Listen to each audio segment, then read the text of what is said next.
I'm happy. This is nice. I want a hug. Oh, are you pretty? Fine. You're good? What's your name? Zoe? Oh, she's so pretty. Little Daphine in Kampala. What did she want to become? Little Daphine wanted to be a lawyer at first because I enjoyed debating with people at home. When I wanted something, I was very demanding. So everyone told me that I'd make a good lawyer. And then I also wanted to be a journalist, which is interesting given this interview.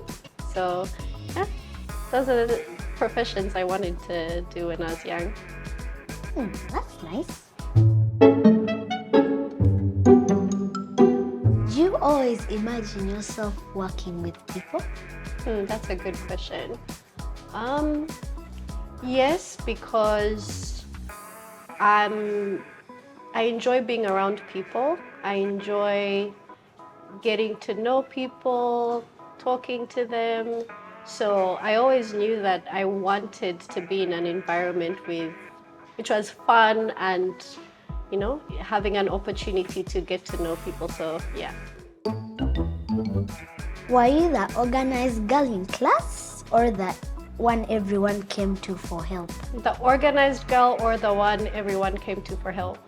I would say I was the one everyone came to for help because I tried to know a little bit about a lot of things.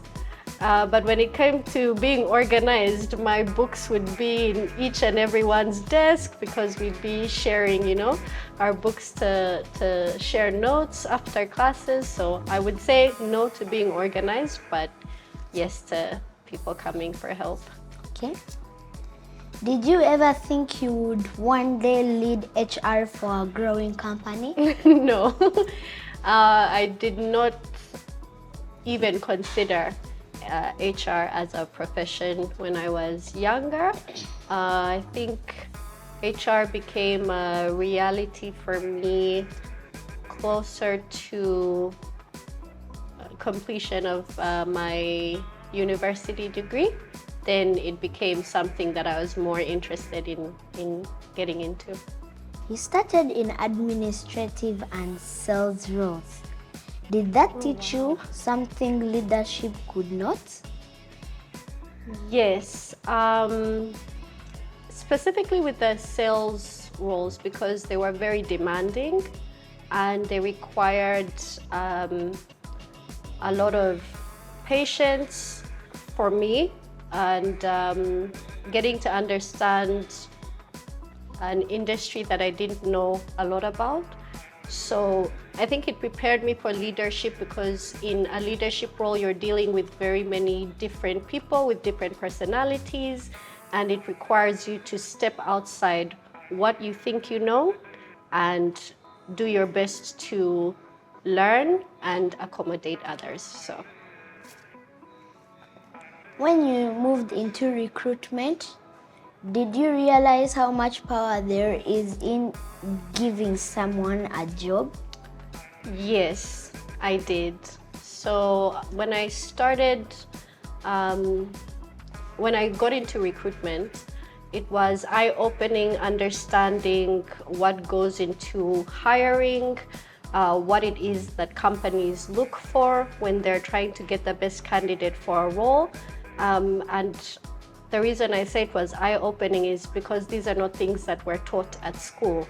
We go through our education process, but there's no emphasis on preparing us for the outside world, for, job interviews and what is expected. So when I got into recruitment, it was something that I wanted to impart on people, even those who are not entering into the job market as of yet. Was there ever a moment you felt you were not ready for the next step? Yes. When I joined Watu, I came in as specifically under recruitment, not necessarily as an HR manager, which is my current position.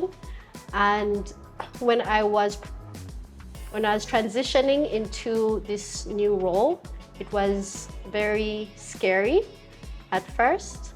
And I thought that I would not manage, but with the support of my managers and my colleagues, it was something that I was able to take on, and an opportunity that I've really appreciated and learned from.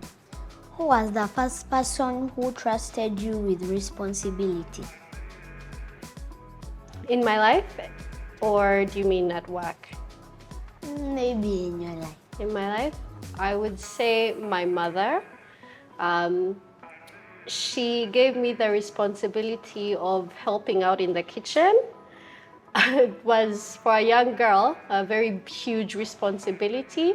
I was in charge of, organizing the ingredients, setting up the utensils for her to begin. So I think she was the first person to really set me up for responsibilities. What about at work? At work, it was my first, I would say, when I was in school, we had internship opportunities. You know what an internship is? Okay, so when you get a higher class, they'll give you an opportunity to gain work experience. So that's when you go for a certain period of time to a job and you have to do the work like a normal employee.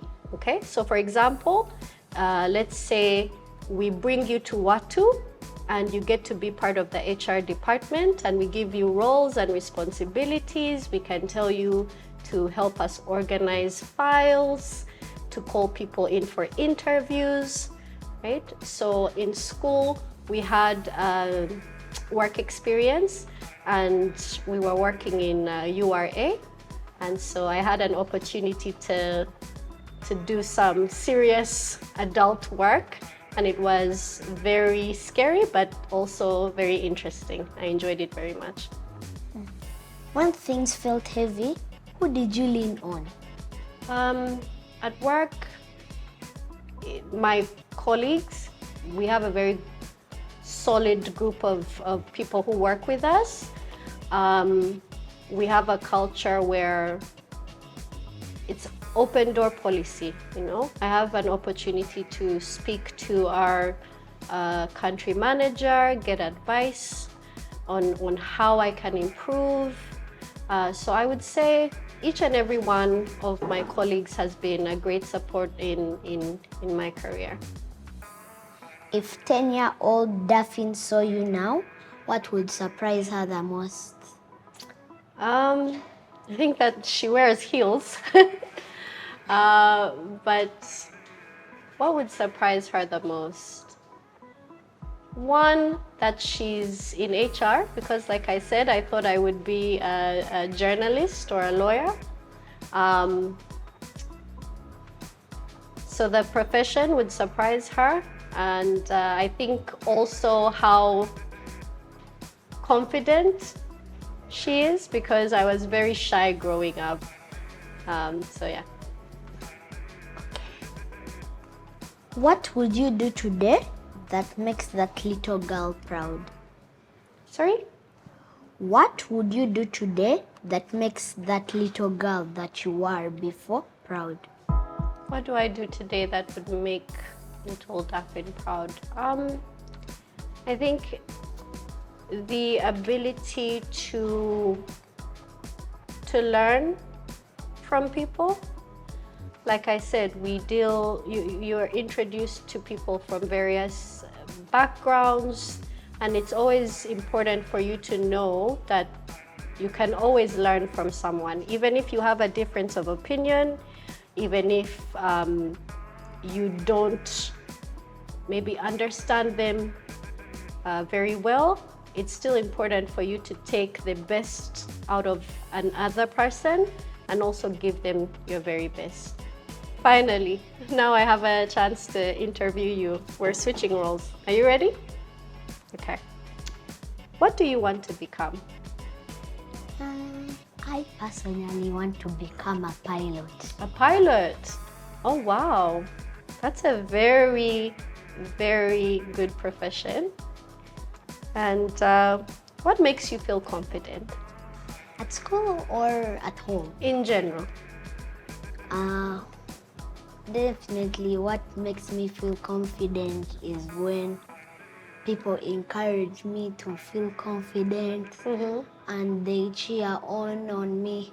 Like the first day I went for swimming this year at school, I was scared to swim and then people started cheering on me and then I became confident and then I started swimming. That's good. That's a really good story. And you're doing so well with the interviews, so I think I'd say you're a very confident girl. Who tells you that you can do anything? It's my mom. Your mom? That's very special. And what do girls need more of? I could say that girls need more of kindness, generosity, confidence, to know that they can be whatever they want in the future. That's a very good answer. Final question. You help people build careers.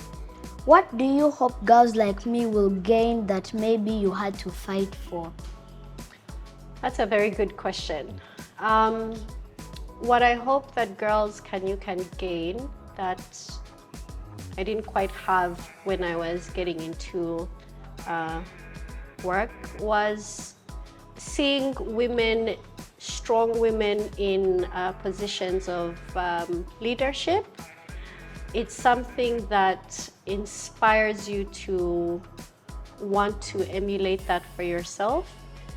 Seeing women in stepping outside of the social, norms, right? So when I was growing up, there was a lot of females in nurses, there was secretaries, there was these roles that were predominantly female roles.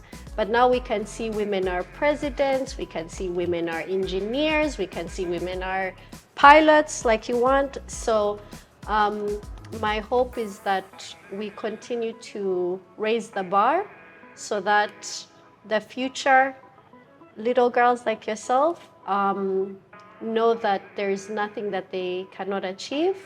If they work very hard, opportunities are there, they're open, and they can do anything and achieve anything that they want to. And ask another question that I want. What are your hobbies? What are my hobbies? Finally, someone is asking. I like to read. I've always enjoyed reading, like the hard copy books. Do you know Nancy Drew? Oh, so I used to read Nancy Drew, Animorphs. This is before your time, but yeah, reading. I like swimming as well, and spending time with my cat. I have a cat, so those are my hobbies. Well, my hobbies, I like bracelet making. I even started my own business. Wow, you have your own business. You should show me some samples when we're done. I may buy a bracelet from you to support your business. That's so cool. Okay, thank you for having this interview. It was so nice. Thank you for interviewing me. You did perfect. Thank you.